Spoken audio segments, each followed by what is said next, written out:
자, 59쪽입니다. 성경의 많은 곳에서 예를 들면 창세기 등에서 읽게 되는 것은 주님께서 나타나시고 말씀하시고 명하심에 등의 표현뿐이며 일어나는 방식에 관해서 더 이상 가르친 바가 없다. 그러나 다른 본문들이 계시의 방식에 관해서 유일한 빛을 비춰준다. 이것들은 하나님이 계시하시는데 이용하시는 두 가지 종류의 수단들을 구별하게 한다.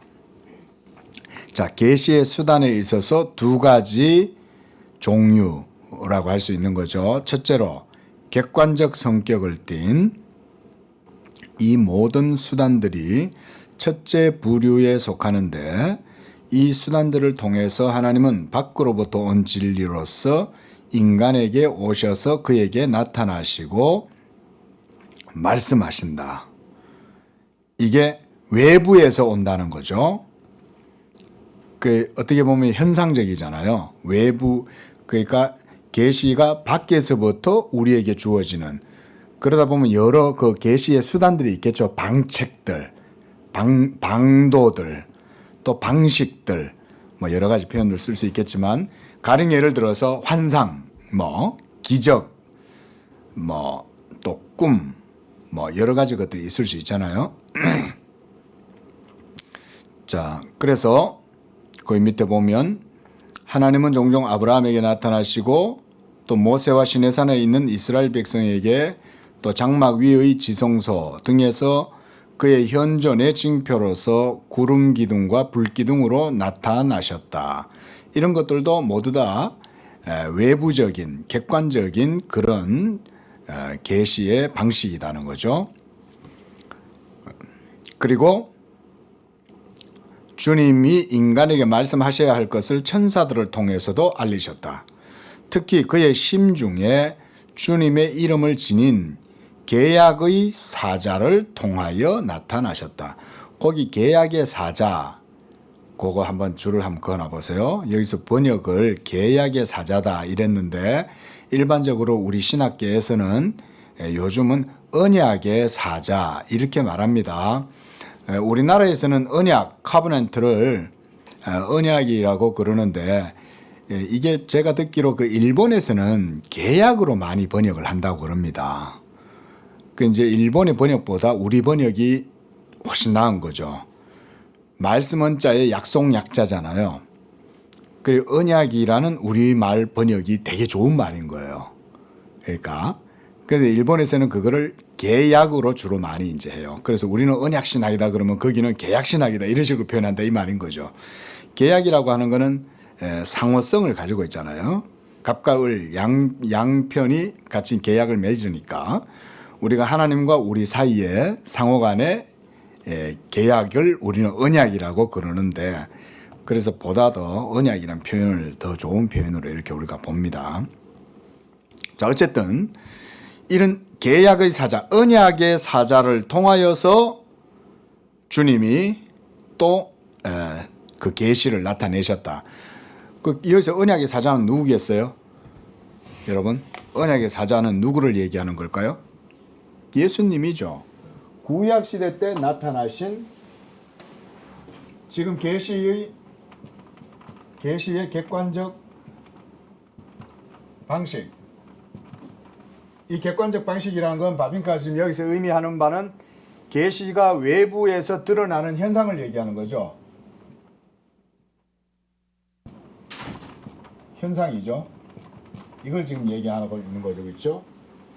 구약시대 때 특별 계시가 이런 객관적 방식으로 주어졌다는 거죠. 거기에는 여러 가지가 있죠. 성막도 있고 그렇죠? 성막도 계시잖아요. 그리고 성막 속에 있는 다양한 물품들 또 거기에 있는 또 의식법들, 절차 이런 것들도 다 의식법들도 전부 다 보여주는 거죠. 우리가 새벽에 레위기라든가 또 민수기라든가 이런 걸 통해서 봤지 않습니까? 그런 거 하나하나가 전부 다 이스라엘 백성들한테는 다 객관적으로 외적으로 드러나는 것들이잖아요. 그 얘기를 하는 거예요. 근데 그 가운데 지금 바빙크는 언약의 사자, 이걸 우리가 야곱의 사자라고도 말을 해요. 언약의 사자.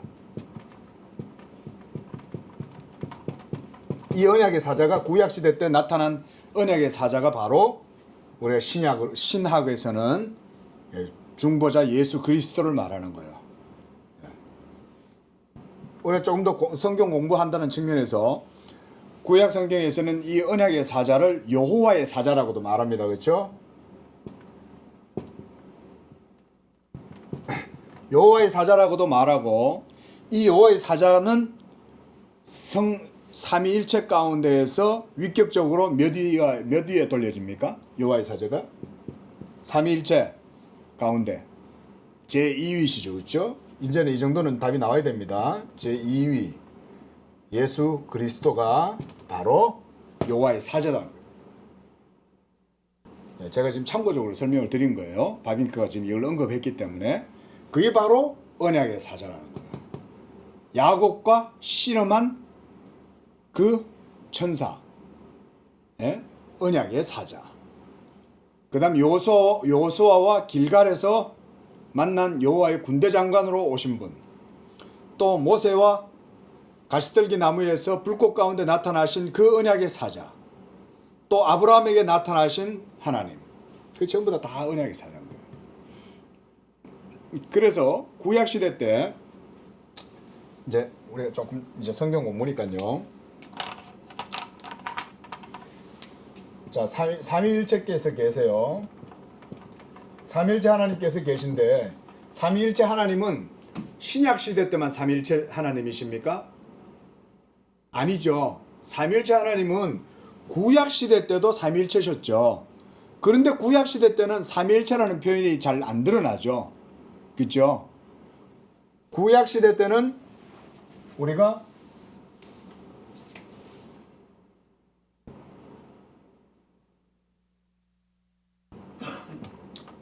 구약 시대 때는 이 삼위일체가 잘 드러나지 않았어요. 그 이유가 있어요. 그 이유는 뭐냐면 하나님 자신이 삼위일체시잖아요. 근데 그 하나님 자신의 본체가 드러나면 죄인들은 어떻게 됩니까? 하나님의 본체가 그대로 드러나면 죄인은 그 앞에서 모두 다 소멸하는 불에 모두 다 소멸되는 거죠. 죽죠, 한마디로. 나만 알 수가 없는 거예요. 불의하니까. 그럼에도 불구하고 하나님의 자비하심이 드러난 거죠. 잘 들어보세요. 하나님의 자비가 나타났어요. 자, 첫째 조건, 첫째 전제. 뭡니까? 삼위일체 하나님을 본체 그대로 보면 우리 죄인은 어떻게 된다? 죽는다. 그래서 하나님이 모세에게 뭐라고 그러셨어요? 나를 보고 살 자가 없음이라 그랬잖아요. 그 얘기는 하나님의 본체인 삼위일체 그 자체를 직관할 수 없다는 거예요. 그럼 하나님 그분 자신을 본다는 말은 배움는다는 건데, 배우면 그 앞에서 우리는 단순하게 영화를 보거나 이런 게 아니죠. 무슨 하나님의 임재 앞에서 소멸하는 불 앞에서 우리 불의한 죄인들은 죽는 거예요. 그럼에도 불구하고 하나님은 이스라엘에게는 자기를 나타내시잖아요. 이게 이제 중요하겠죠. 이스라엘도 죄인이죠. 아브라함의 자손들도 야곱의 후손들도 죄인들이에요. 그럼에도 불구하고 하나님이 언약 가운데 자기를 나타내시잖아요. 그죠? 그게 구약의 이스라엘 역사였잖아요. 그러니까 하나님은 자기를 나타내시는데 자비하심으로 나타내는 거예요. 구약 이스라엘 백성들에게 하나님이 자신을 나타내 보여주시는 거죠. 벌써 거기서부터 하나님의 자비가 나타나는데, 요는 이거예요. 이 자비가, 이 하나님의 자비하심이 어떻게 드러났어요? 그러면 그 자비하심이 드러났기 때문에 삼위일체 하나님의 임재 앞에서도 이스라엘 백성은 소멸되지 않는 거죠. 이게 자비가 그만큼 중요한 거죠. 그 이 자비가 어떻게 드러났겠어요? 바로 중보자이신 언약의 사자를 통해서. 그러니까 구약시대 때도 그리스도가 계셨다 안 계셨다? 계셨다. 그때는 성육신 하시진 않았죠. 성육신 하시진 않았지만 구약시대 때 자신의 모습을 신현이라 그래요. 우리가 이거를 하나님이 자기를 드러내실 때는 언약의 사자, 즉 제2위이신 중보자 그리스도, 중보자 그리스도로 말미암아 이스라엘에게 자신을 드러내시되, 그게 바로 하나님의 자비하심으로 드러났다는 거예요. 이게 칼빈의 이해입니다. 그래서 칼빈은 하나님이 자비하심, 그리스도 예수 안에서 자비하심으로 우리에게 자신을 드러내셨다는 거예요. 그 하나님의 본체, 삼일체 하나님의 본체, 이 본체가 드러나게 될 때 누구를 통해서 드러났다? 예수 그리스도를 통하여 드러나게 되었다는 거예요. 그러니까 그리스도 안에서 자비하신 하나님,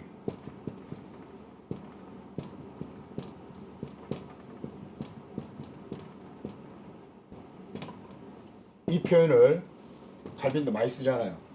사도 바울이 표현한 거 아닙니까? 그리스도 예수 안에서 자비하신 하나님. 바로 구약시대 때는 그 하나님의 자비가 이 언약의 사자를 통해서 드러났고, 그 언약의 사자가 여호와의 사자고, 이 여호와의 사자가 출애굽기 34장에 보면 모세만 만나주잖아요. 그렇죠? 모세가 여호와 하나님께 기도합니다. 여호와여, 내가 원컨대 주의 영광을 내게 보이소서 그랬어요. 영광을 보여달라는 말은 본체를 보여달라, 그 말인 거예요. 그 하나님께서 응답을 해주시잖아요. 그래, 내가 모세를 내 종인데 내가 내 모습을 보여주는 게 내가 뭐 거리낌이 없다. 내가 그런데 내 모습을 보고 살 자는 없어서 네가 내 얼굴은 보지 못한다 그러는 거예요. 하나님의 얼굴, 파님이라고 그러는데, 하나님의 얼굴, 그 말은 우리 본체잖아요. 인격이잖아요. 얼굴은. 그렇죠? 삼일째 하나님의 얼굴은 우리 사람과 같은 이런 얼굴이 아니잖아요. 하나님의 본체 자체를 우리가 얼굴을 배움나이다 이러잖아요. 그 얘기거든요. 우리가 옛날 고대에는 막 이렇게 일반 평민들이 왕의 얼굴을 직접 대놓고 볼 수 있습니까? 옛날에는 왕 앞에서 고개를 어디 들어요. 그렇죠? 왕이 지나간다 그러면 전부 다 이래가지고 거기 발도 쳐다보지도 못하잖아요. 하물며 하나님은 어떻게 했어요? 하나님의 얼굴을 본다는 것은 그만큼 위험찬 일이잖아요. 하나님의 얼굴 자체가. 그런데도 불구하고 하나님이 자기의 얼굴을 이스라엘에게 나타내 보여주신다. 구약 성경에 보면 여호와가 그의 얼굴을 너희에게 비추시기를 원하노라 라는 것은 자비를 베풀어 주시기를 원하노라, 그 말입니다. 성경에서 여호와는 그의 얼굴을 이스라엘에게 비추시기를 원하노라, 이렇게 모세가 이스라엘 백성들을 위해서 축도하거든요. 예? 그게 바로 하나님의 자비가 너희 가운데 있기를 원하노라, 그 말과 같은 겁니다. 그게. 이 하나님의 얼굴이 이제 제2위이신 예수 그리스도를 통해서 드러나게 되는 거죠. 예? 좀 이해가 되십니까? 이게 바로 구약에 나타난 제2위이신 성자 예수 그리스도가 구약에는 여호와의 사자, 언약의 사자로 나타나는 거예요. 제가 지금 요거 설명드린 거예요. 예? 예, 여러분들이 출애굽기 33장 34장에서 한 번 더 보십시오. 거기서 보면 하나님이 모세에게 자기의 얼굴을 보여주시지 않고 뭘 보여주신다 그랬어요? 대신에? 그렇죠. 등을 보여주시죠. 등을. 얼굴은 나의 얼굴 보고 살 자가 없다. 왜 여러분 모세는 율법의 대표잖아요. 모세에게 왜 하나님께서는 등을 보여주셨을까요? 얼굴을 안 보여주고. 그거는요, 모세는 율법의 대표자이기 때문에 하나님의 얼굴을 안 보여주시는 거예요. 이거를 저는 강조하기 위해서 하나님께서 모세에게 기도를 들어주시되 다 들어주시지는 않았다. 얼굴은 보여주시지 않았다. 우리가 이제 얼굴을 어디서 봅니까? 하나님의 얼굴을. 우리 찬송도 거기 있잖아요. 주 예수 얼굴 영광이 해같이 빛난다. 하나님의 영광이 그리스도 예수의 그 영광의 광채 가운데에서 하나님께서 자기를 알 수 있게 해주셨다. 사도 바울이 그렇게 얘기하잖아요. 그리스도 예수의 얼굴에 있는 하나님의 영광을 아는 빛.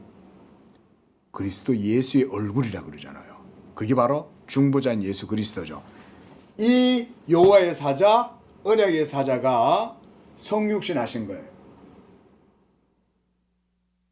그래서 그리스도 예수의 얼굴에 있는 하나님의 영광을 아는 빛 이렇게 얘기할 때 그 얼굴, 예수 그리스도 얼굴. 그 우리가 삼위일체 하나님을 알게 된다고 할 때는 예수 그리스도의 인격을 통해서 삼위일체 하나님, 진리의 하나님, 유일하신 하나님, 참 하나님을 우리가 인식하고 알게 되는 거예요. 그게 바로 우리가 복음의 빛 안에서, 복음의 빛 안에서 예수 그리스도의 그 자비하신 하나님을 만난다. 자, 참고적으로 설명드린 거예요. 자, 요런 거는 잘 기억을 해 놓으시면 좋습니다. 자, 이래서 여러 가지 특별 계시의 방식에도 먼저는 객관적으로 또 제비 뽑기, 그 밑에 있죠. 그렇죠? 롯이라 했는데 로타리, 뭐 로또란 말, 그게 바로 저 제비 뽑기 이런 말이잖아요. 그다음 우림과 둠밈, 가슴에, 제사장의 가슴에 있는 우림과 둠밈, 이런 여러 가지 형태들을 통해 가지고 하나님이 계시하셨다.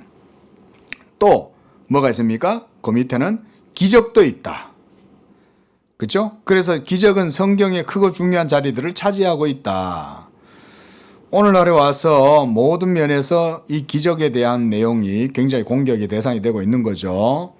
그렇다고 성경의 계시관을 거절했던 사람들을 대항해서 성경의 기적들을 옹호하려는 것은 헛수고다. 왜냐하면 무신론과 물질주의가 가르치는 대로 하나님이 존재하지 않는다거나 범신론이 주장하는 대로 하나님은 유일하고 독립적인 인격적 존재가 아니라 세계와 본질이 하나라고 한다거나 자연신론이 선포하는 대로 창조 후에, 이건 이신론을 얘기합니다. 이신론, 옆에 이신론 이렇게 적어놔 보세요. 예.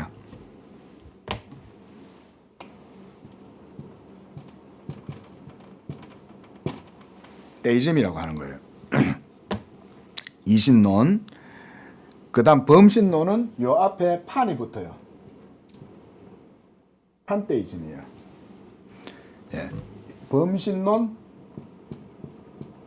그 다음 이신론. 근데 이 범신론이든 이신론이든 둘 다 사실은 불신앙입니다. 하나님을 믿지 않는 거예요. 그리고 이 자연신론, 그러니까 데이즘, 이런 것도 창조 후에 하나님은 세계로부터 철수해서 그 자체의 운영대로 내버려 두신 존재라면 기적들이 불가능하다는 것은 자명한 사실이기 때문이다. 기적의 불가능성이 처음부터 분명하다면 그들의 현실성에 관한 논증도 필요치가 않다. 그렇죠? 그러나 성경은 하나님과 세계와 그 둘 사이에 성립하는 관계에 대해 다른 사상을 갖고 있다. 그러니까 우리가 신과 세계에 대해서 이해를 할 때 신의 존재가 있고 또 우주가 있다고 쳐요. 이 두 가지가 있으면 사람들은 이 두 가지를 해명을 하려고 하잖아요. 그 한 가지가 먼저 범신론, 판테이즘, 범신론이고, 또 한 가지는 이신론. 이게 이제 근대의 합리주의에 의해서 나온 신이 이런 신인 거예요. 그러나 성경은 하나님의 존재와 우주, 세상, 한마디로 세상이죠. 이 세상과의 관계를 다르게 설명하고 보여주는 사상이 성경에는 있다는 거예요. 이런 게 이제 성경이 완전 다른 관점이죠. 보세요. 첫째로 하나님은 의식적이고 의지적이며 전능의 존재시고 그의 모든 힘과 법칙을 지닌 전 세계를 존재, 있는 것으로, 이런 말, 있는 것으로 부르셨다. 그때 그의 충만한 능력을 빠짐없이 다 소모했다는 것은 아님을 가르친다. 하나님이 세계를 다 만드신 다음에 지쳤어. 더 이상 세상을 만들지를 못하겠네? 이러면서 지쳐가지고는 더 이상 그 이후에는 아무 맥도 못 추고 이런 분이 아니라는 거죠. 만드시고, 어떻게 하십니까? 만드시고 또한 그 만드신 만물을 하나님이 어떻게 하셔요? 하나님이 창조하고 또 그 다음 어떻게 하십니까? 보존하죠. 유지 보존하시는 거예요. 그렇죠? 이것도 해야 되잖아요. 그러니까 창조 세계가 자기들 스스로 그냥 이렇게 돌아가는 게 아닌 거예요. 우리가 이제 시계에 태엽을 가아 놓으면 태엽의 그 돌아가는 힘에 의해 가지고 계속 돌아가는 것처럼 그런 식으로 돌도록 하나님이 내버려 두시지 않았다는 거죠. 하나님은 자신 안에 생명과 힘에 무한히 충만한 것을 전속시키고 소유한다. 그 앞에 놀라운 것이 없고 하나님으로서는 만물이 가능하다. 하나님은 유지 보존하실 수 있죠. 유지, 보존, 통치, 협력 이 모든 걸 하나님이 다 하시는 거죠. 이거 객관적인 사실입니다. 이거 여러분 그렇게 믿으셔야 됩니다. 이거 공부하실 때 이런 공부하실 때 이걸 이제 배우면 이렇게 믿으시면 돼요. 이게 그렇구나. 그냥 우리 보통 아침에 해가 뜨면 그냥 자연히 그냥 뜨는 거로 생각하잖아요. 그렇죠? 근데 그 원인은 생각을 안 하잖아요. 하나님이 돌리시는 거죠. 그렇게 생각하시는 거죠. 둘째로 성경이 보는 세계는 그 구성체에 있어서 하나의 같은 본질과 같은 실체로 되어 있고 다만 그 형식에 있어서 차이를 나타내는 그런 전체가 아니다. 오히려 성경은 세계를 그 구성원이 비록 전체에 속해 있을지라도 모두가 구별되는 권위와 소명을 지닌 유기체, 오가닉한 구조다 이 말인 거죠. 예? 전체가 그 속에 모든 세계는 다 유기적인 거예요. 그렇죠? 아침에도 말씀드렸다시피 개미의 세계가 있고 또 거미의 세계도 있고 또 새의 세계도 있고 물고기의 세계도 있고 그렇죠? 새의 세계에도 높은 하늘을 나는 독수리의 세계가 있고 또 앵무새의 세계도 있고 세상 속에 다양한 차원의 다양성이 존재하는 거예요. 전에도 말씀드렸다시피 다양성은 이 세계의 모든 다양성은요. 하나님의 지혜의 표현입니다. 지혜라는 것은 부여하잖아요.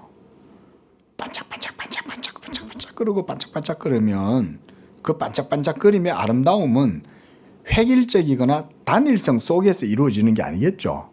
아름답다라고 하는 말 속에 우리가 그걸 보고 야 아름답다라고 얘기할 때 왜 형형색색이란 말을 쓰겠어요. 그 속에 다양함이 조화롭고 그 다양함이 유기적이고 이러니까 아름다운 거 아니겠어요. 그렇죠? 그게 하나님의 지혜를 드러내는 거죠. 자, 그래서 하나의 세계 안에 비록 같은 신적 능력을 통해 보존되고 다스려지지만 그럼에도 불구하고 땅에서 서로 구별되는 여러 가지 종류의 존재자, 이게 이제 하나님이 창조하신 모든 괴물들을 존재자라고 이렇게 표현을 하는 겁니다. 이게 이 풍부한 세계에는 물질과 정신, 영혼과 육체, 하늘과 땅이 있다. 그 안에는 유기체와 비유기체, 생물체와 무생물, 이성적 존재, 그 비이성적 존재들이 있다. 그리고 무기물, 식물, 동물, 인간, 천사들이 있다. 어때요? 다양하죠? 무기물, 유기물, 동물, 식물도 있고 식물도 자기 나름대로 질서와 체계가 있는 거 아세요? 이게 그런 거 다 들여다보면 신기합니다. 예? 어떤 거는 무성생식을 하기도 하고 어떤 거는요 암수가 같은 나무에 같이 나는 경우도 있고 어떤 거는 암나무가 따로 있고 어떤 건 쑥나무가 따로 있고 어떻습니까? 다양하잖아요. 그렇죠? 어떤 건 꽃가루 바지를 해줘야 되고 그러면 벌이 와가지고 또 그 꽃가루를 옮겨주고 이렇게 하는 거죠. 그리고 인간 안에서도 다시 머리하고 마음, 이성, 양심, 오성과 의지, 표상과 감정들 사이에 구별이 있다. 자, 뭔 얘기냐면 세계가 하나예요. 하나의 세계인 거예요. 하나의 세계인데 그 속에는 모든 총체가 다양한 유기적 구성물에 의해 가지고 모두 서로 협력하고 서로를 위해서 봉사하고 이러는 거죠. 예? 그렇게 함으로써 순리 속에 조화롭게 모든 게 이루어지도록 했다는 거죠. 그래서 다른 영역들이란 다른 능력에 기초하여 여러 법칙들에 따라서 일한다. 몸의 모든 지체와 같은 보는 것들이 상호 결합 상태에 있다. 그러나 전체에 있어서 같은 구성체일지라도 그 자신의 장소와 기능을 가지고 있죠. 위장은 위장대로, 그렇지 않습니까? 그 안에 또 콩팥은 콩팥대로, 신장은 신장대로, 담낭은 담낭대로 다 자기 역할을 하잖아요. 췌장은 췌장 역할을 하고, 이렇게 돼야 전체 몸의 구성체가 유지가 되듯이 그렇다는 거죠.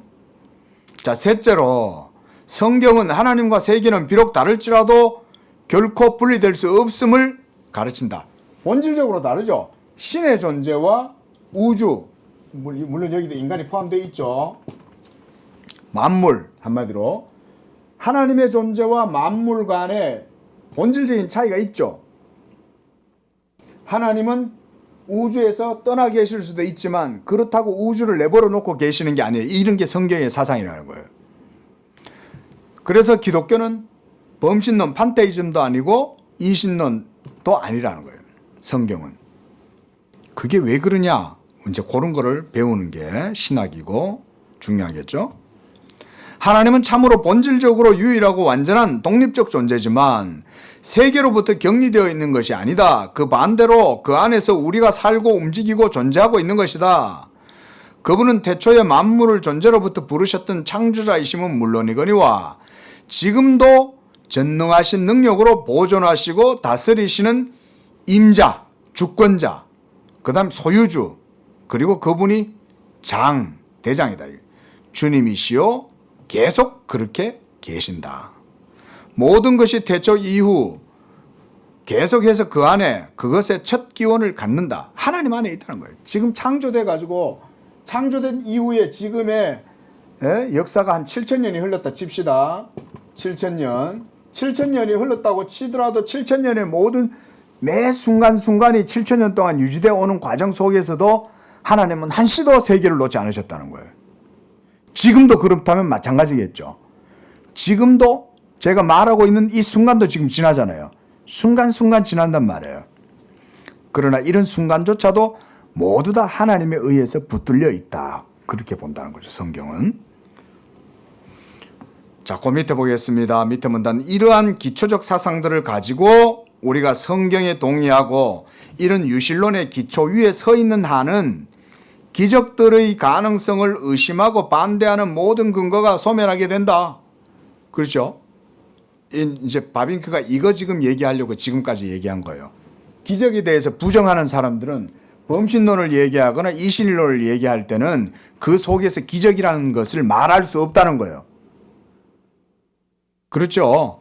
모든 게 기계적으로 다 이렇게 막 기어가 딱 이렇게 막 아주 정밀한 기어가 맞아가지고 돌아가듯이 그런 식으로 되는 이신론이라면 거기 기적이 일어날 수가 없는 것이고, 범신론이라면 모든 만물 자체가 신이다라고 얘기했을 때도 거기에도 기적이 용인될 수가 없어요. 기적이 나타날 수가 없다는 거예요. 하지만 성경의 사상에 의하면 하나님이 인격적으로 의지적으로 모든 것들을 주관하고 섭리하시고 보존하시고 통치하시고 유지하신다. 하나님의 기쁘신 자유로운 의지대로 결정하시고 판단하시고 행동한다. 그러면 어때요? 기적이 그러면 가능하죠. 그래서 하나님은 때때로 그 아모리 족속들과 여호수아가 전쟁을 할 때 하나님은 태양을 아얄론 골짜기 중천에 하루 종일 서 있게 하잖아요. 하나님은 그렇게 하실 수 있죠. 역사의 모든 인과율도 하나님은 자유롭게 거스르실 수 있어요. 그렇죠? 히스기야의 병을 고쳐주시기 위해서 징조를 보여주시는데 거기서도 아하스의 해시계를 10도 뒤로 하나님이 물러가게 하시는 거죠. 하나님은 그렇게 하실 수 있습니다. 자, 그래서 그 밑에서 네 번째 줄 보면 그분의 사역이고 이런 의미에서 기적이기 때문이다. 소위 기적들이란 만물 가운데 역사하시는 동일한 신적 능력의 특별한 표현에 불과하다. 그분은 다양한 길에서 다양한 수단, 제2원인을 통해 다양한 법칙을 따라서 역시 다양한 결과를 가지고 이 사물들 가운데 역사하신다.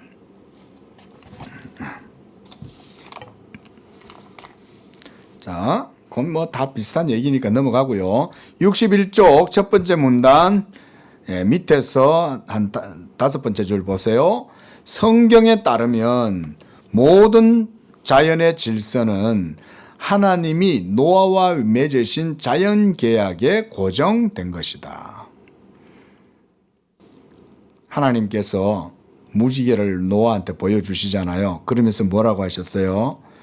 내가 앞으로는 물로 세상을 심판하지 않을 것이다. 그래서 이 세상을 유지하고 하나님께서 유지시키고 보존하시겠다. 그렇게 말씀하셨잖아요. 그때 하나님이 노아만 상대해서 언약을 맺으셨습니까? 아니죠.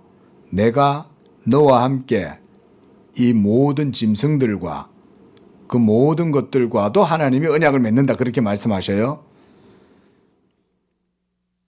그래서 지금까지 이 세상이 지금 유지되고 있는 거예요. 가끔가다 해일도 일어나고 쓰나미도 일어나긴 해도 완전히 세상이 물로 멸망하진 않아요.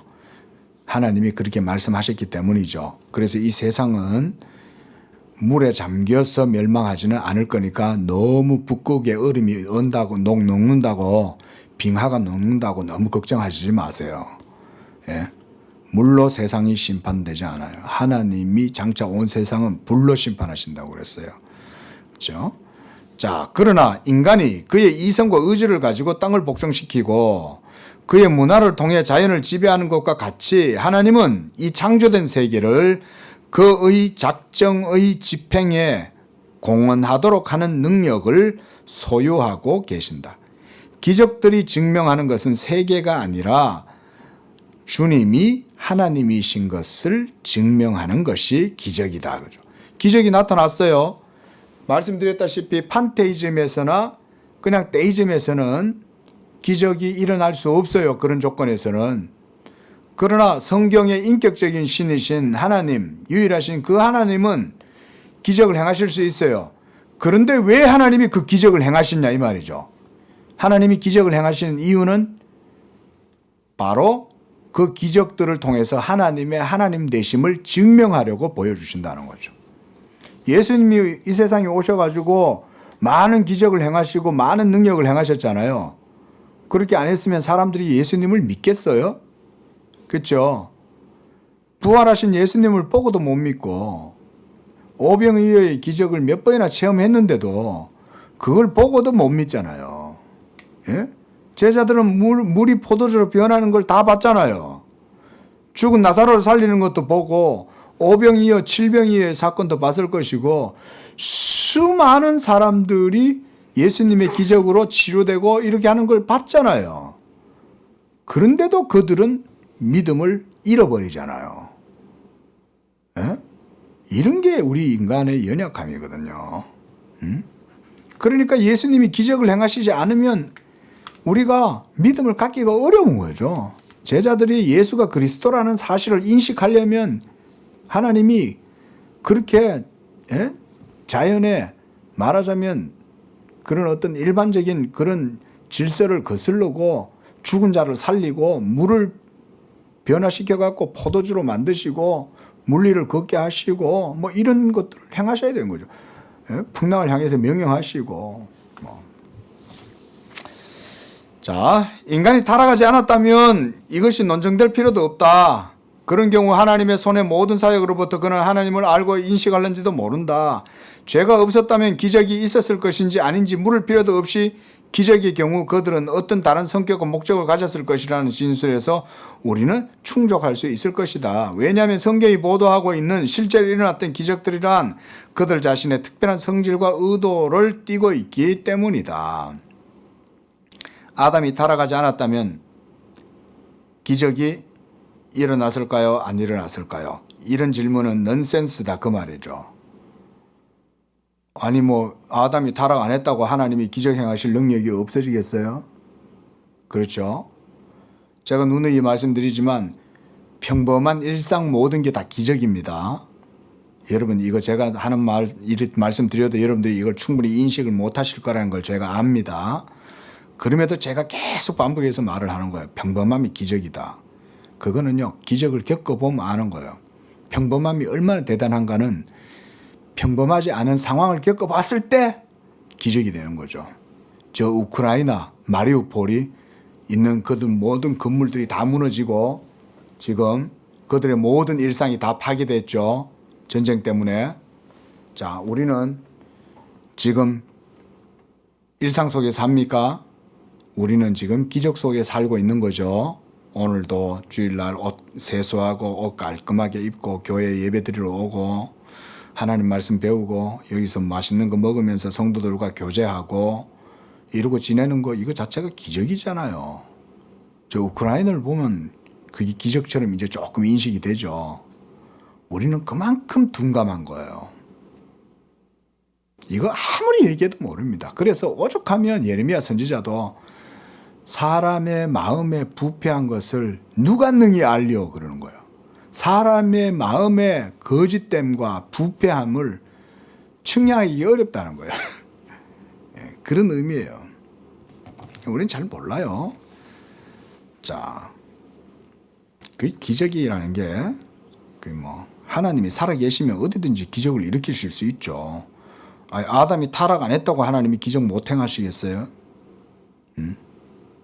그러나 자, 더 깊게 나가지 말고 자, 그 밑에 문단 또 그냥 넘어가겠습니다. 자, 거기 그 밑에 문단은 세 번째 줄만 보세요. 노아의 그의 가족을 방주 가운데 보존케 하는 수단, 이것도 기적이고 하나님의 뜻인 거죠. 그 외에도 여러 가지 것들이 쭉 있죠. 이런 게 전부 다 뭐라는 거죠? 바로 요거라는 거예요. 이거 계시의 지금 객관적 방식을 지금 말하고 있는 거예요. 지금 계속해서 그 가운데 기적도 사용됐다는 거죠. 기적은 외적으로 드러나는 거잖아요. 현상이 드러나잖아요. 바다가 갈라지고, 그렇죠? 물이 변해서 포도주로 바뀌고 이런 거잖아요. 자, 그 제일 밑에 문단. 구약의 모든 기적들은 공동체적인 표징을 띄어 부정적으로는 불신앙의 백성들을 심판하시고 긍정적으로는 부정적 측면, 긍정적 측면이죠. 기적에. 그래서 긍정적으로는 이스라엘 백성 가운데 계속되는 하나님의 계시의 여지를 만들고 보존하기 위해서 기적을 또 베푸시는 거죠. 이거는 아주 그 바빙크의 아주 깊이 있는 훌륭한 통찰이라고 저는 생각을 합니다. 바빙크가 되니까 이렇게 표현을 할 수 있는 거예요. 이게 무슨 말이냐면 이 말이에요. 구약의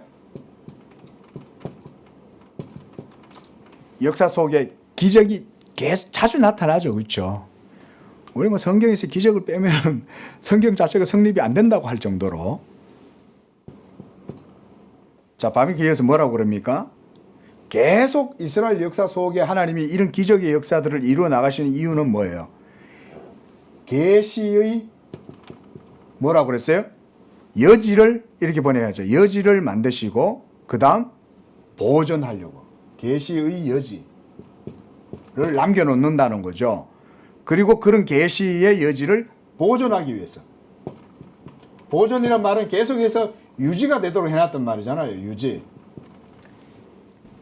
이런 게 지난주에도 우리가 봤듯이 계시의 점진적 역사가 계속해서 이루어지고 지향성을 가지잖아요. 구약에 일어난 모든 사건들 속에 일어난 기적들은 결국 뭘 보여준다는 거죠? 사인이라는 거죠. 네? 사인이라는 거죠. 그 사인은 뭘 보여주는 거냐? 그 구약의 기적들 자체가 계시의 여지를 남기고 그렇게 해서 보존함으로써 사인을 보여준다는 거죠. 뭐 당연하죠. 그거는 예수 그리스도를 보여주려고 그러는 거죠. 지금 바빙크는 그런 얘기를 하는 거예요. 기적도 객관적 방식으로 이루어지고 이런 객관적 방식이 외적으로 드러나게 됐을 때 그런 기적 자체는 바로 장차 이루어지게 될 완전한 계시의 절정, 신학에서 계시의 절정이라고 그럽니다. 계시의 절정이다.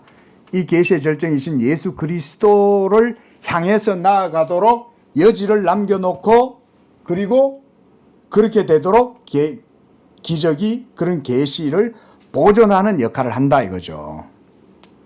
이런 건 대단한 통찰력인 것 같아요. 정말. 자, 이 가운데 그 목적을 두고 모든 미신과 우상을 반대하여, 그러니까 이런 기적이 이루어지는 가운데 그 말이에요. 이런 기적들이 이루어짐으로써 언약의 하나님이시요 이스라엘 백성의 하나님이신 여호와를 하나님으로서 계속 알려주는 거죠. 백성들이 기적을 경험할 때마다 보이지 않으시는 하나님의 존재를 인식하게 되겠죠. 예? 사사시대 때도 그들이 넘어지고 그들이 또 시험에 들고 또 실패하고 그러면 하나님이 사사들을 보내갖고 또 기적을 베풀고 막 그러잖아요. 계속. 그런 기적들의 계속된 반복을 통해서 하나님이 자신을 언약의 하나님으로 그들한테 인식시켜주고 깨닫게 하는 거죠. 그게 기적의 역할이라는 거예요. 아주 훌륭한 해석 같아요. 자, 그 문단 제일 끝에 이 목적이 선치되었을 때 뭐라고 했습니까? 읽어보세요. 시작. 그리스도의 인격 가운데 충만한 계시가 따른다. 말하잖아요. 보세요. 계시의 절정에 도달하면 결국 어디에 도달한다? 계시의 절정에서는 바로 예수 그리스도. 여기에 도달하게 된다는 거죠. 이게 계시의 목적이라는 거예요. 자, 그 밑에 문단 한번 읽어봐 주세요. 이런 그리스도의 인격 자체가 그 근원에 있어서나 그 본질에 있어서나 그의 말씀과 사역에 있어서 기적의 하나요. 세계사의 유일한 기적이다. 예, 세계사의 유일한 기적이죠. 아니, 하나님의 말씀이, 영원한 말씀이 사람이 되셨는데 이런 거는 전무후무하죠. 천지 창조의 사건보다 어떻게 보면 더 대단한 사건이잖아요. 아닙니까? 하나님이 자기의 말씀으로 세계를 창조하신 이 사건도 세계의 가장 큰 기적이라고 할 수 있겠지만 이거보다 더 의미적으로 놀라운 건 하나님 그분 자신이 사람의 몸을 취해서 물질을 자기의 몸으로 취해가지고 성육신 하셨다는 거 아닙니까? 이게 우주적인 사건이 아니고 뭐예요? 그렇죠? 바빙크도 여기서 그렇게 보는 거죠. 성육신은 우주적 사건이라는 거예요. 자, 결과적으로 그가 행하신 기적들은 특유한 성질을 가지고 있다. 그랬습니다. 그리고 그 밑에서 쭉 고문단 밑에서 5번째 줄 보십시오. 이런 3가지 종류의 기적들 가운데 그리스도의 인격의 특이성이 나타난다. 그리스도의 인격. 말하잖아요. 이 그리스도의 인격. 예수 그리스도의 성육신의 인격의 특성이 그 위에 있는 모든 기적들을 통해서 드러나게 된다는 거예요.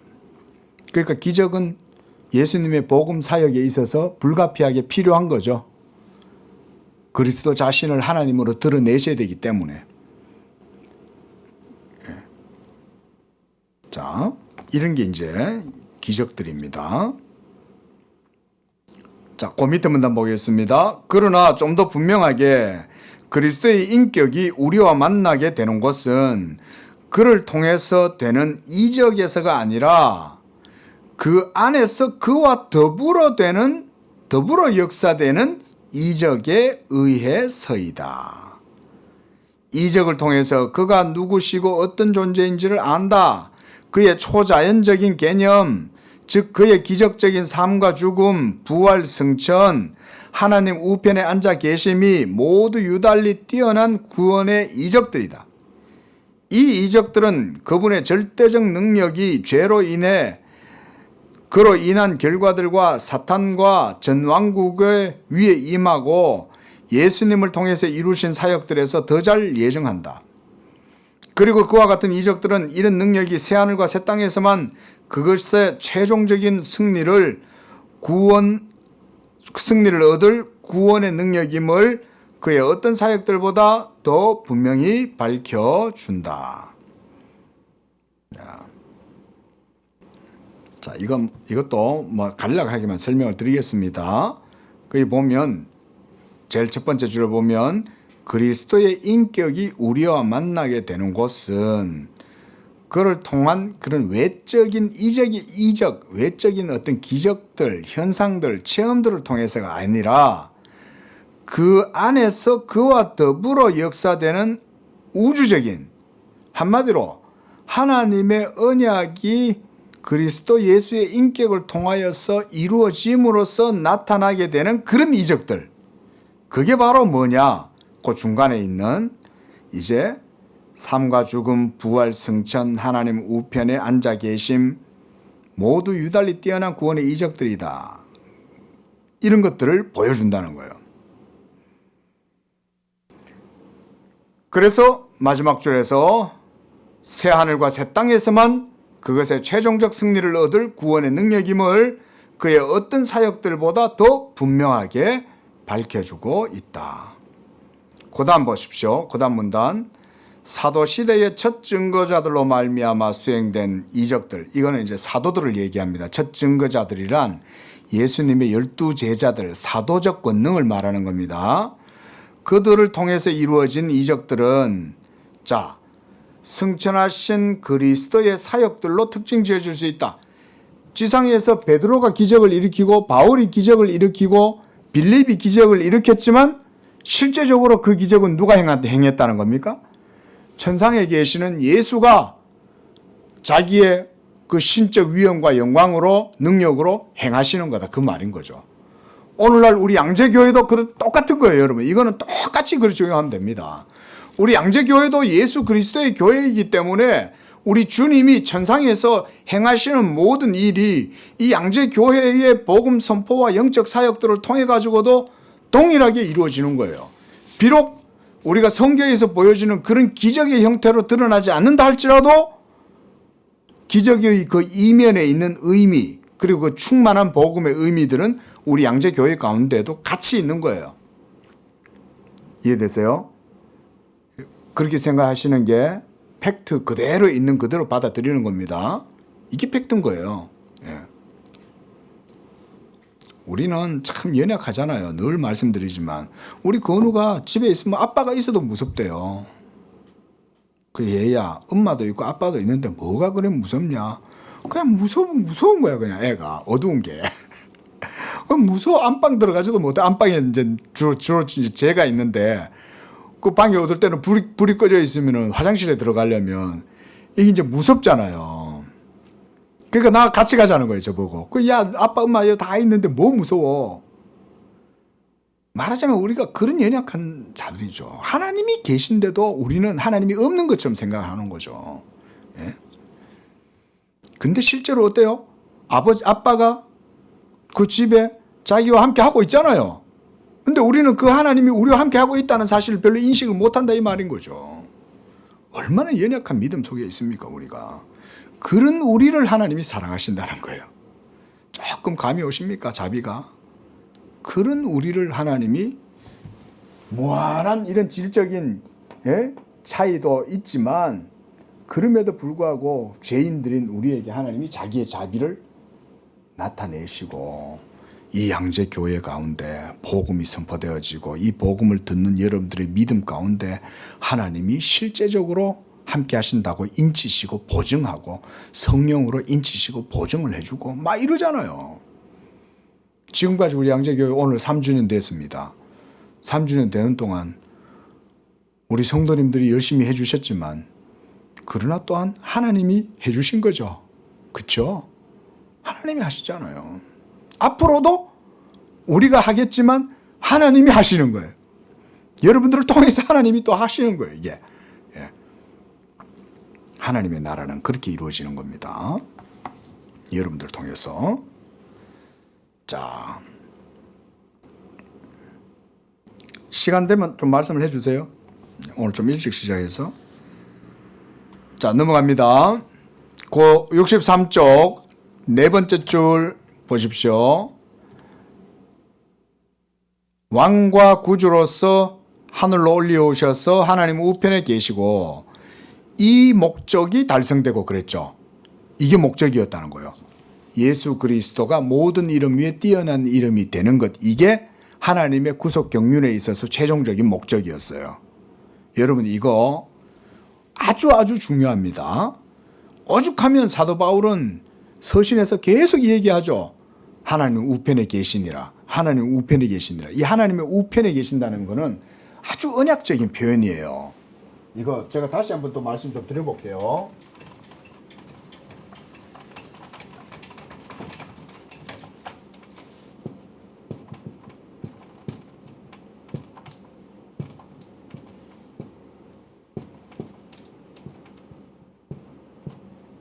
하나님 우편에 계신 그리스도, 이거 사도신경에도 이거 고백하죠. 이거요 중요합니다. 이게 사실 이게 언약적인 표현입니다. 이 표현 자체가 언약의 표현입니다, 여러분. 언약의 표현이 뭔 말이냐? 이 언약의 표현이 무슨 말이냐? 여러분 이 성경의 깊은 사상이라서 잘 들어보셔요. 우리가 시편 2편 또 시편 110편 이런 데 보면 너는 내 우편에 앉아 있으라. 너는 내 아들이라. 오늘날 내가 너를 낳았도다. 민족과 열방이 너의 발 아래 발등상 되게 하기까지 너는 내 우편에 앉아 있으라. 우편에 앉아 있으라 그러잖아요. 그렇죠? 시편 110편에도 보면 주의 우편에 계신 주께서 노하시는 날에 이렇게 말씀하죠. 예? 주의 권능의 날에 예? 새벽 이슬 같은 주의 청년들이 이러면서 주의 우편에 계시는 그 주님에 대해서 말한단 말이에요. 왜 우편이라는 표현을 쓸까요? 하나님한테 오른쪽이 있을까요? 하나님한테는 오른쪽은 없죠. 오른쪽은 없는데 그것은 표현이죠. 그 우편이라는 말은 권세를 의미하기도 하고 하나님의 영광과 뜻을 의미하기도 하는 거예요. 그 자리에 누가 있다는 겁니까? 우편에 그리스도가 계시다는 거죠. 이 그리스도가 이미 영원 전부터 하나님께서 그거를 말씀하셨던 거예요. 아들에게. 영원 전에. 그래서 아들아 내가 이 모든 세계와 열방을 너에게 주노라. 너에게 유업으로 주노니 열방을 유업으로 주노니 예? 그러면서 하나님께서 자기의 아들을 모든 이름 위에 뛰어난 이름이 되도록 하시겠다는 거죠. 그런 게 또 다윗 언약 속에 그런 게 있잖아요. 내가 다윗의 왕위를 영원토록 견고하게 할 것이다. 그 다윗을 통해서 바로 이런 언약을 보여주는 거죠. 그런 게 다윗의 언약인 거예요. 그런데 하나님이 그 다윗을 지명해서 다윗에게 이 그리스도의 영광의 위가 너의 자손에게서부터 나리라 라고 약속해 주신 거잖아요. 그래서 예수님이 다윗의 자손으로 오시는 거예요. 다윗의 위가 이제로부터 너의 집에 떠나지 아니하고 영원토록 다윗의 집이 서리라. 예수 그리스도를 통한 그런 게 이제 성경의 언약 사상입니다. 이런 언약적 표현이 바로 하나님 우편에 계신 그리스도. 하나님 우편에 결국 예수 그리스도가 서잖아요. 그렇죠? 영원 가운데에서 언약하신 그것이 역사 속에 이루어지고 그렇게 해서 예수께서 이 세상에 성육신 하시고 성육신 하셔서 모든 사역을 행하시고 이루셔서 그래서 십자가에서 죽으시고 그리고 부활하시고 승천하셔서 하나님 보좌 우편에 앉으실 때 이름으로 하나님이 저를 지극히 높여 모든 이름 위에 뛰어난 이름이 되게 하시고 모든 무릎이 그 아래 꿇게 하시고 모든 입으로 예수를 주라 시인하여 영광을 돌리게 하셨다. 하나님 아버지께 영광을 돌리게 했다. 이거 엄청 장엄한 언약의 경륜이 대서사시예요. 그래 따지면 그게 하나님의 구속 역사의 대서사시가 그런 빌립보서 2장 9절 같은 그런 표현들입니다. 이게 조금 감이 오십니까? 그 정도만 돼도 돼요. 이런 성경의 사상을 듣는다는 것 자체가 아주 복된 겁니다. 우리 예수님은 모든 이름 위에 뛰어난 이름인 줄로 믿습니다. 이게 왜 대단한지 아세요? 제가 보다 더 여러분들한테 실제적으로 말씀을 드릴게요. 여러분들도 나중에 그리스도와 함께 그 영광의 우편의 자리에 앉게 되기 때문에 그래요. 이러다니까 조금 감이 오죠. 와 대단한 거네. 이거 그냥 무슨 성경 속에 나오는 이야기 정도가 아니라 실제로 나중에 하나님은 예수 믿는 우리도 그의 영광에 참여하게 하시는 거예요. 그래서 우리도 그리스도와 함께 이 영광에 참여해서 하나님 우편에 그리스도와 함께 우리도 서는 거예요. 이러니까 조금 기분이 좋죠. 그렇죠? 자, 조금 더 보겠습니다. 그 두 번째 문단. 진실로 모든 계시와 이 계시 속의 모든 이적들의 목적은 타락한 인간의 회복과 세상을 재창조하시고 모든 피조물들로 하여금 하나님을 하나님으로서 인식하게 함에 있다. 하나님의 하나님 되심, 아까도 말씀드렸다시피 중보자 예수 그리스도, 그렇죠? 이 구약의 이스라엘 속에 나타나신, 자신을 나타내신 하나님, 바로 그 중보자 그리스도시잖아요. 중보자 그리스도가 없이는 우리는 하나님을 하나님으로 인식할 수 없어요. 우리 오전 예배 때도 말씀드렸다시피 예수는 없는데 신의 존재를 인정한다. 있을 수 없습니다. 존재는 불가능합니다. 그건. 그런 사람들 있잖아요. 그렇죠? 예수는 안 믿는데 난 신의 존재에 대해서 믿어. 믿는 거 아닙니다. 그 사람은 자기가 신을 믿는다고 말을 할 뿐이지 자기가 말하는 그 신이라고 하는 존재는 실제적인 신이 아닙니다. 그러니까 예수의 계시, 그러니까 하나님의 계시의 말씀이신 이 예수 그리스도에 대한 믿음으로만 하나님을 바르게 알 수 있습니다. 그리고 구원도 마찬가지겠죠. 그렇게 해야만 진정한 구원도 거기에서만 만족이 됩니다. 아주 중요하죠. 이거는 절대적인 명제입니다. 오히려 그들은 이적들은 계시의 외래적인 요소, 외부에서 주어지는 요소나 변덕스러운 추가적인 부수적인 그런 것들이 아니라는 거죠. 이적은 아주 필요한 거라는 거예요. 어떻게 보면 하나님의 구속 역사에서 이적은 필연적으로 수반되어지는 거라고도 할 수가 있는 거예요. 자, 제가 또 그런 표현 쓰잖아요. 하나가 시골의 비포장 도로길에 버스가 확 그 상록수 나무 사이를 달려가요. 그럼 무슨 일이 일어납니까? 먼지가 확 일어나죠. 그렇죠? 그거 당연한 거 아니겠어요? 아니 비포장 도로에 차가 그렇게 쌩하게 달리는데 먼지가 안 일어나겠냐 이거죠. 하나님이 임재하실 때는 그 임재의 후폭풍도 당연하게 이루어진다. 그런데 그게 우리 눈에는 너무 크니까 그게 잘 안 보여요. 이게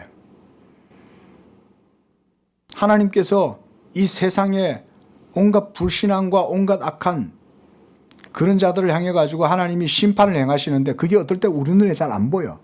어떨 땐 지진으로 천재지변으로 나타나기도 하고 어떨 땐 전쟁으로 나타나기도 하고 어떨 땐 역병으로 코로나 바이러스나 이런 것뿐만 아니잖아요. 뭐 메르스니 사스니 온갖 뭐 흑사병이니 이런 것들이 막 일어나잖아요. 근데 우리는 그런 걸 볼 때 질병이다. 그냥 인간들의 땅 따먹기다. 뭐 이런 정도로 볼 수 있을지 몰라도 사실은 하나님의 거대한 역사의 손길에서 의해서 이루어지는 하나님의 섭리라고 보는 거죠. 근데 그게 우리 눈에는 하나님의 섭리로 잘 안 보이잖아요. 인식이 안 되잖아요. 하나님의 말과 행동 속에 모든 그의 덕과 완전성을 가지고 자신을 인간들에게 알려주신다. 하나님께서 그의 계시에 사용하시는 두 번째 계열의 형식과 방식들이 모든 객관적이고 외적인 이런 첫째 부류의 수단들에 뒤따른다. 그것은 주관적인 성격을 띠고 인간 밖이 아니라 인간 자신 안에 현존한다.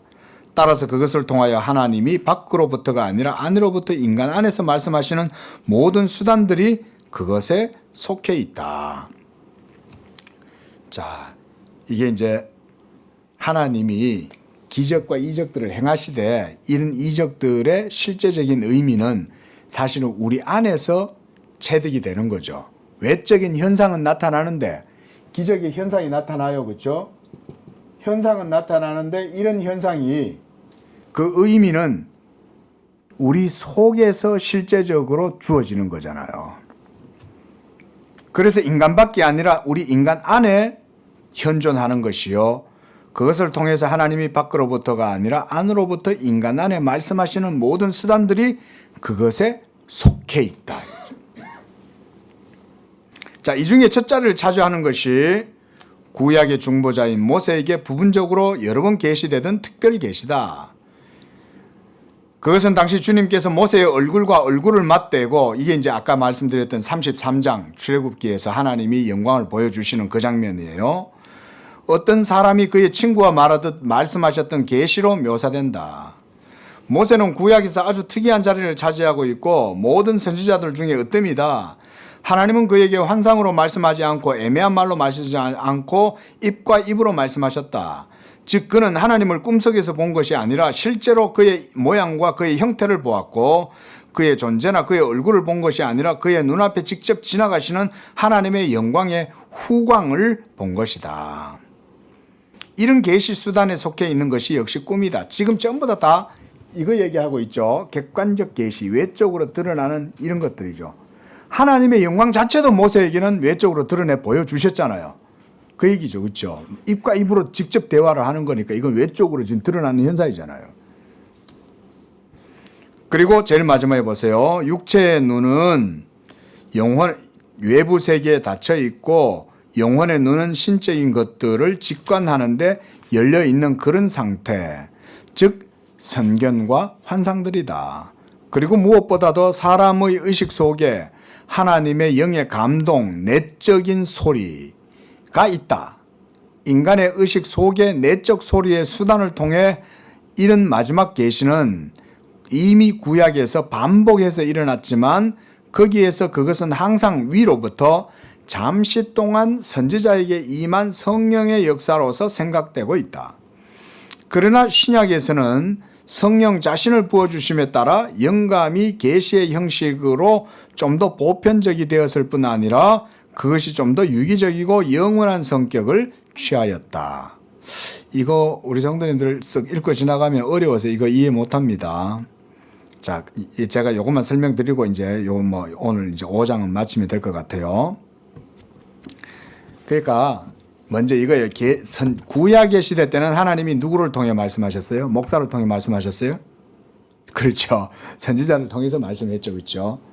지금 바빙크가 하나님의 계시의 방식을 얘기할 때 구약 시대 때 모세나 선지자들을 통해서 객관적인 외적인 이런 방식으로 계시하셨다 이 말이죠. 그런데 그런 계시는 항구적이라는 거라는 거예요. 일시적인 거라는 거예요. 그게 일시적인 거라는 거죠. 구약 시대 때 선지자들 안에서. 근데 선지자들도 구약의 선지자들 어떤 사람입니까? 하나님의 말씀을 받는 사람들이죠. 근데 하나님 말씀 받을 때 이 사람들 어떻게 받아요? 모세는 사람이 사람과 여러분과 저희가 이렇게 지금 대면해서 직접 말하고 이러듯이 이렇게 하나님이 말했다는 거예요. 꿈으로나 환상으로나 이렇게 해서 계시를 안 해줬다는 거예요. 모세는. 대단한 일이잖아요. 하나님이 친구처럼 같이 맞대고 대화하는 거예요. 모세야 이러면 예? 이러면 너 오늘 뭐 어때? 이러면 저 괜찮아요. 하나님은 어떠세요? 이러면서 이제 친구처럼 하나님 그렇게 직접 음성과 음성으로 대화했다 이 말인 거예요. 보이스가 들리는 거예요. 근데 다른 선지자들은 또 그러진 않았죠. 다른 선지자들은 말하자면 영감, 그렇죠? 성령의 내적 영감이죠. 영감이라는 것은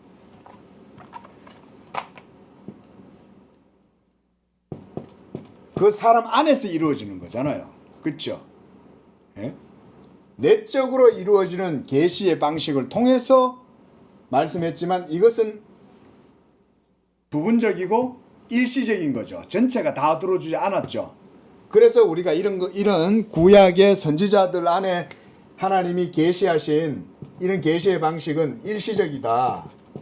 또 부분적이다. 이렇게 말하는 거예요. 모든 것들을 다 말씀해 주시는 것도 아니고 또 계속 말씀해 주시는 것이 아니라 그 시대에 필요한 그 당시의 상황에서 주어진 것이고, 그리고 이런 것들은 다 선지자 밖에서 일어나는 겁니까? 선지자의 계시 의식 안에 내면에서 이루어지는 거죠. 이런 것도 신학에서는 다 얘기를 합니다. 그래서 선지자가 그걸 어떻게 봤냐? 밖에 나타나는 그런 어떤 프로젝션 하면 밖에서 투사를 해갖고 보잖아요. 그게 아니라 선지자 안에서 선지자가 본다는 거예요. 그런 거를. 그런데 거기 보면 그러나 거기서 보면 잠시 동안 그러잖아요. 그렇죠? 잠시 동안 선지자에게 임한 성령의 역사로서 생각되는 것이다. 그러나 신약, 그러니까 이제 성령이 임했어요. 그래서 복음이 이제 성취가 됐어요. 네? 복음이 성취가 돼가지고 이제 신약에는 어때요? 신약에는 이제 신약 시대가 됐어요. 신약 시대 때 하나님의 계시의 영감은 일시적이 아니죠. 단번에 이제 다 이루어진 거죠. 예? 성취됐잖아요. 완전히 성취된 거예요. 더 이상 다른 계시가 필요 없어요. 성취가 됐으니까. 예? 완전하기 때문에 추가적인 계시가 필요가 없어요. 그렇죠? 오늘날 계시 있다 이런 얘기하는 사람들은 다 이다입니다. 거짓령들입니다. 무조건 그렇게 생각하시면 됩니다. 100%. 또 그 계시의 형식도 영감이 계시의 형식으로 좀 더 보편적이 되었다는 거예요. 보편적이란 말은 부분적이란 말이 아니잖아요. 말하자면 유니버셜하다 이 말은 여러 상황 속에 다 적용될 수 있는 거죠. 완전하기 때문에. 그래서 성경의 교훈은 중세시대에도 동일하게 적용되고 오늘날 현대시대에도 동일하게 적용될 수 있는 게 성경의 계시죠. 놀라운 거 아닙니까? 이 책이 2000년 전에 기록이 된 책인데 어떻게 2000년 동안 모든 시대에 이게 다 동일하게 적용될 수 있냐 이거죠. 대단한 거 아닙니까? 그리고 그뿐만이 아니죠. 예? 성경은 교훈과 책망과 바르게 함과 의로 교육하기에 유익하니 계시뿐만 아니라 모든 삶의 교훈, 규범도 제시해 주는 거예요. 성경 속에. 그러니까 신약의 성령의 영감과 계시는 완전하고 보편적인 거죠. 그 바빙크도 지금 그 얘기를 지금 하고 있는 거예요. 보면 보편적이 되었을 뿐만 아니라 좀 더 유기적이고 영원한 한 성격을 취하였다 그러잖아요. 번역이 조금 매끄럽지 않은 것 같아도 무슨 말인지 알겠잖아요. 그렇죠? 예? 유기적이라는 거죠. 구약의 모든 걸 지금 적용할 수 있습니까? 우리한테? 구약 시대 때의 계시를 우리한테 그대로 적용할 수는 없어요. 그죠? 우리가 해석을 해서 그리스도에게 포커스를 맞추는 정도에만 우리가 스코프가 거기만 딱 이렇게 조명이 되면 되는 거지만 신약의 계시는 그보다 훨씬 더 광범위하고 훨씬 더 유기적이고 그게 바로 신약 계시의 탁월성, 복음의 탁월성인 거죠. 이런 차이를 가진다. 바빙크가 계시의 방식을 설명하면서 아주 이런 탁월한 논증을 저는 이렇게 아주 그냥 어떻게 보면 되게 편안하게 서술을 하는 거잖아요. 그 뭐 워낙 뛰어나니까 그냥 술술술 얘기해도 그 술술술 얘기하는 것들이 그냥 그 속에서 하나하나 그냥 아주 주옥과 같은 내용들이 튀어나오는 거예요. 네. 이런 두 종류의 계시 수단들, 현현, 외적인 드러남과 내적인 영감. 현현은 외적으로 드러나는 거예요. 이게 거기 보면 매니페스트라고 해놨잖아요.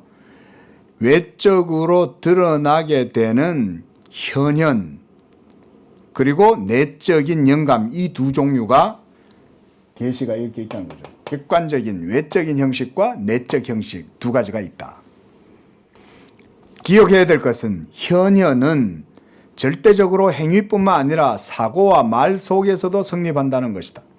또한 잊지 말아야 할 것은 여기에서 의미한 영감이란 문서의 형태로 기록하는 계시 이게 우리가 계시 영감의 방식에 있어서도 구술과 기록의 영감 이런 것들이 있습니다.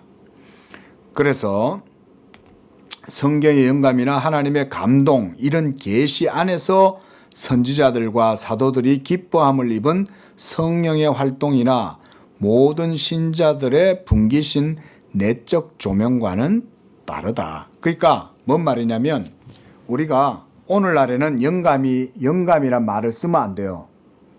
목사가 오늘 하나님 말씀에 영감을 받았어. 이런 말은 그거는 위법하고 잘못된 표현입니다. 영감이란 표현은 오늘날 쓰지 않습니다. 그럼 여기서 바빙크가 지금 그 얘기를 하는 거예요. 영감은 구약의 선지자들뿐만 아니라 신약의 사도들에게 주어진 것이 영감이고, 그러면 이제 우리가 그 뒤에 우리 집사님 오늘 이제 대표 기도 때도 감동 이런 말 쓰셨잖아요. 그렇죠? 감화하셔서 그러잖아요. 그러니까 그런 게 이제 성경적인 표현인 거예요. 우리 목사님에게 영감을 주셔서 이렇게 하면 안 되는 거예요. 영감이 아니라 감화하셨어. 예. 감화는 오늘날에는 기록된 진리의 말씀이 이것을 읽는 또 말씀을 준비하는 목사에게 감화해서 이 말씀을 깨닫게 하신다는 거죠, 성령이. 근데 영감은 어때요? 이 기록된 말씀 이외에 추가적으로 뭔가 목사 자신 안에 계시가 영감의 형식으로 이루어졌다는 말이 되면 그거는 추가적인 계시가 있다는 말이 되잖아요. 그래서 영감이라는 말을 쓰면 안 되는 거예요, 우리가. 그렇게만 그냥 이해를 하시면 되겠습니다. 자, 특별 계시의 방식입니다. 뭐 이렇게 조금 일단 뭐 아주 중요하고 아주 대단한 방식이긴 한데 뭐 내용은 사실은 간단한 것 같아요. 계시의 방식 봤죠? 요약하자면 구약의 방식이 있고 신약의 방식이 있고, 구약 시대 때는 여러 가지 이적들이나 나타나고 드러나는 현상들이나 이런 것들을 통해서 하나님이 계시의 수단으로 사용하셨다는 거죠. 꿈, 그 다음에 제비 뽑기, 우림과 둠림, 그 다음에 선지자들을 통한 뭐 그런 환상, 뭐 이런 것들, 예언, 심지어 모세까지도 계시의 수단으로 다 사용된 거죠. 그러나 신약에 있어서는 그런 계시의 수단은 좀 더 적극적이고 보다 깊이 있고 보다 더 유기적이고 총체적으로 이루어졌다. 예? 그리고 핵심은 뭐겠습니까? 핵심은 바로 예수 그리스도에게서 계시의 절정이 이루어졌다, 그 말인 거죠. 지금 바빙크 그 말 하려고 지금 이러고 있는 겁니다. 기도하겠습니다. 자비하신 하나님 아버지, 오늘 또 이렇게 하나님의 말씀에 대한 또 아주 귀한 교사를 통해서 우리가 하나님의 그 우리를 구원하시는 그 하나님의 구원과 사역에 대해서 우리가 이 말씀을 통해서 보게 됩니다. 하나님께서 이제는 이 모든 날 마지막에 그 아들 예수 그리스도를 통해서 우리에게 말씀하시고, 이제는 예수 그리스도를 믿음으로 말미암아 누구든지 이 하나님의 계시의 말씀을 접하게 하시고 누구든지 예수의 복음을 듣고 믿어 구원을 얻게 하신 줄로 믿습니다. 우리 성도들이 이와 같이 예수 믿는 믿음 가운데 계시의 절정이 되시는 예수 그리스도로 말미암아 하나님 우리 성도들도 계시의 감화가 충만하게 하시고 그 계시의 은총 가운데에서 하나님을 깊이 알아가고 하나님의 부여하심과 복음의 빛과 탁월함을 누리는 복된 삶들이 되도록 축복하여 주시옵소서. 거룩하신 예수님의 이름으로 기도합니다. 아멘.